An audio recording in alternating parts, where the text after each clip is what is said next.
کہ بسم اللہ الرحمن الرحیم۔ اگلا سوال پوچھا گیا جی، نابالغ قربانی کا مکلف نہیں تو اس کے ماں باپ میں سے کوئی اگر اپنی اولاد میں بیٹی بیٹے کی طرف سے قربانی کر دے،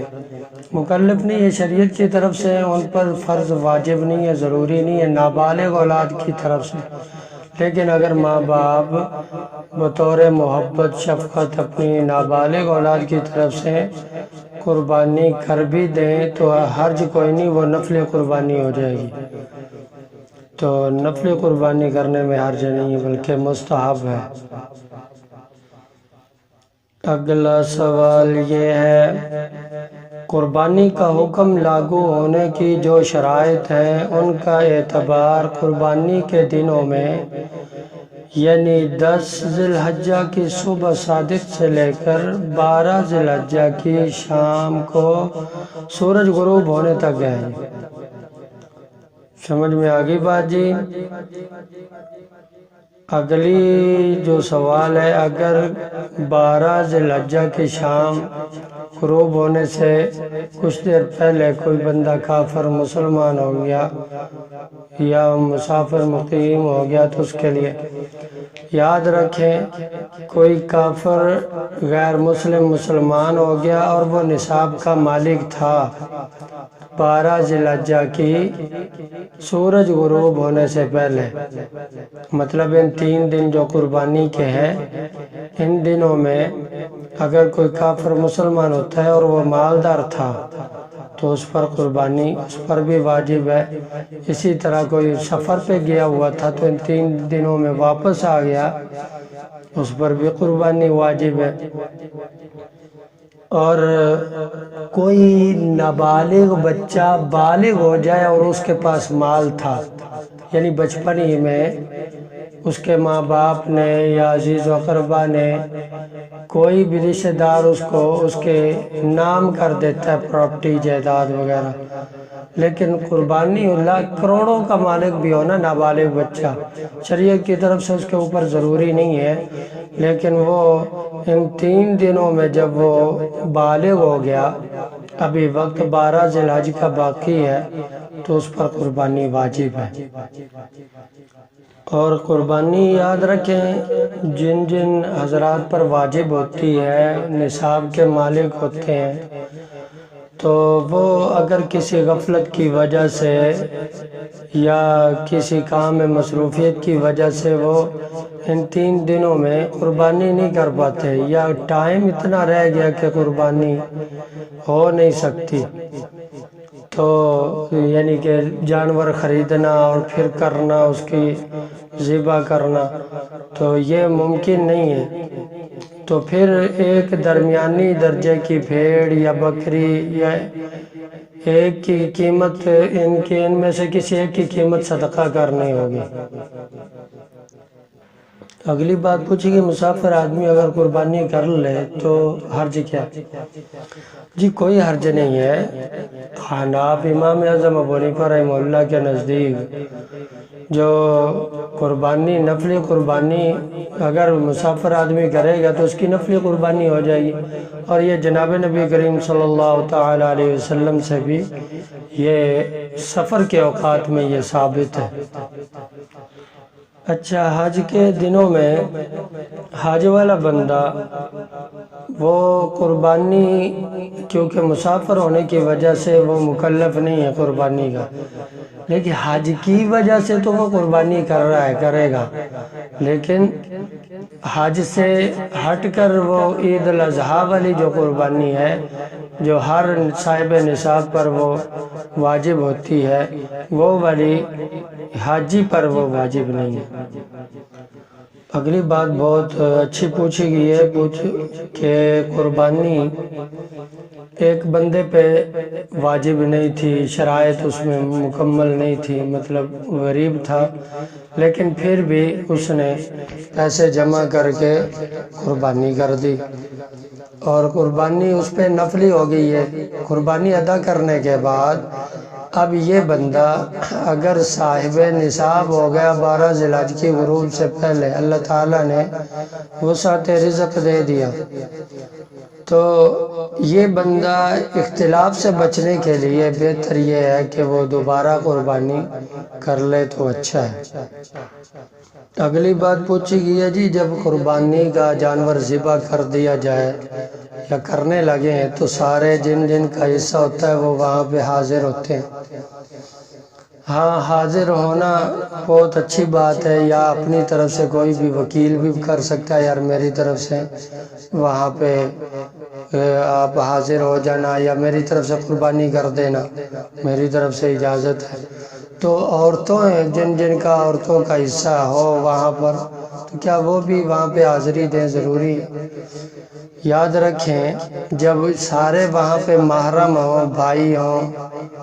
تو بھائی بہنیں سارے مل کے ایک بڑا جانور ذبح کر رہے ہوں تو پھر سارے ہی اگر جمع ہو جائے تو بہت اچھا، کیونکہ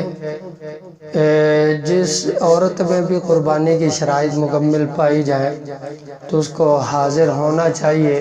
اگر بشرط ہے کہ وہاں پہ سارے محرم حضرات ہوں، غیر محرم نہ ہو، فتنے کا اندیشہ نہ ہو۔ ایسے ہی رسول اللہ صلی اللہ علیہ وسلم نے حضرت سیدہ فاطمہ الزہرا رضی اللہ تعالی عنہا کو فرمایا تھا کہ اے فاطمہ جاؤ اپنی قربانی پر حاضری دو۔ تو اگر فتنے کی بات نہ ہو تو عورت کو حاضر ہونا چاہیے، ورنہ فرض واجب نہیں ہے، اس کی طرف سے وکیل ہی کافی ہے۔ اگلی بات پوچھی گئی وہ کون سی وہ باتیں ہیں کہ غریب پر بھی قربانی واجب ہو جائے،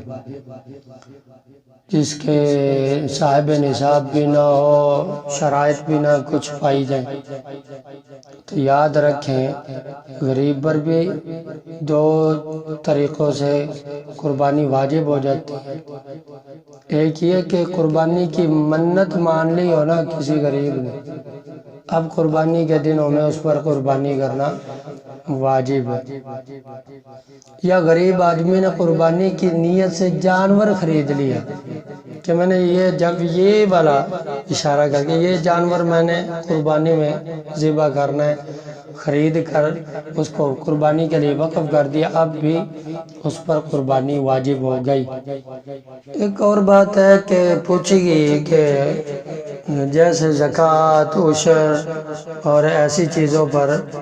قربانی جو ہے زکوٰۃ کے لیے سال کا گزرنا، مال پر سال کا گزرنا لازم ہے، جیسے ہی سال مکمل ہو تو زکوٰۃ دی جاتی ہے۔ اسی طرح کیا ایسا کچھ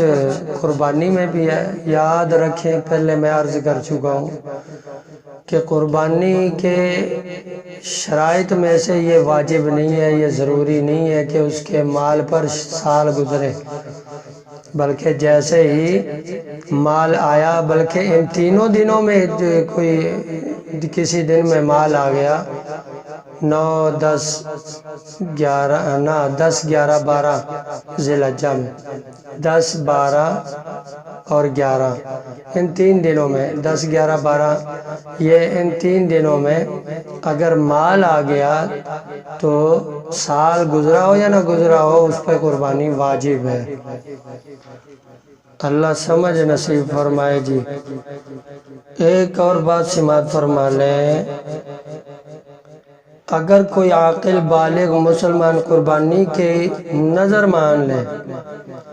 اب نظر ماننے والا امیر ہو یا غریب ہو اس پر قربانی واجب ہو جاتی ہے۔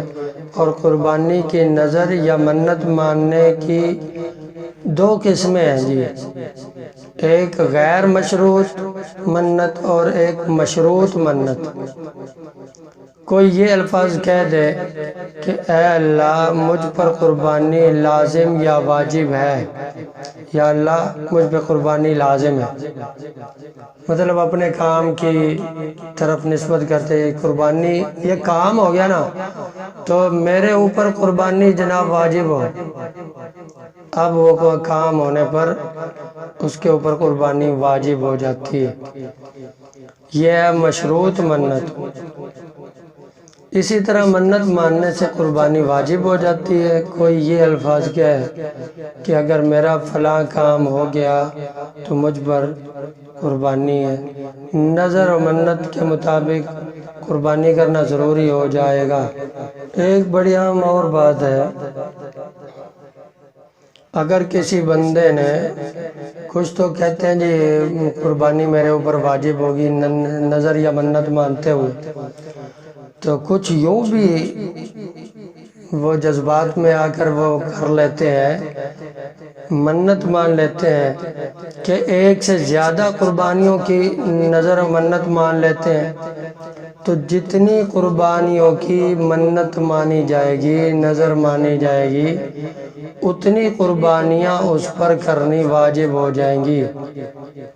اس لیے اپنی چادر کے مطابق اللہ سے وعدے فرمائیں۔ اگلی بات یہ ہے، کچھ لوگ بوجہ جہالت کے کسی نے اپنے بیٹے یا بیٹی کو قربان یا ذبح کرنے کی منت مانی، تو اس پر اس نظر منت کی وجہ سے قربانی کے دنوں میں ایک قربانی قابل جانور بکری یا دمبا قربانی کرنا اس کی واجب ہو جائے گی۔ اس لیے یہ اللہ کی طرف سے ایک امتحان تھا جناب ابراہیم علیہ السلام پر، اس کے بعد کسی پر اس طرح کی حرکت کرنا یہ جائز نہیں ہے، حرام ہے کہ اپنی اولاد کے، اپنے بیٹے بیٹی کسی کے گردن پر چھری چلائے اور کہے کہ یہ اصل سنت ابراہیمی ہے، بالکل غلط ہے۔ اگر دیکھو آپ لوگ تو پھر ابراہیم علیہ السلام سے آگے نکل جاؤ گے، کیونکہ ابراہیم علیہ السلام نے جو اپنے بیٹے پر چھری چلائی تھی، چھری تو چلی نہیں تھی، اللہ کی طرف سے ایک آزمائش تھی، تو وہ چھری نہیں چلی تھی۔ اس لیے اب اگر کوئی بندہ چھری چلا دے گا وہ ظالم ہوگا اپنی اولاد کے گلے پر۔ اس لیے اللہ کی طرف سے تو جنتی ایک جانور آ گیا تھا، چھری تو اس کے گلے پہ چلی تھی، چھری چلی بھی اگر ابراہیم علیہ السلام کی تو وہ جانور کے گلے پہ چلی ہے، اولاد کے گلے پہ نہیں چلی۔ اللہ سمجھ نصیب فرمائے۔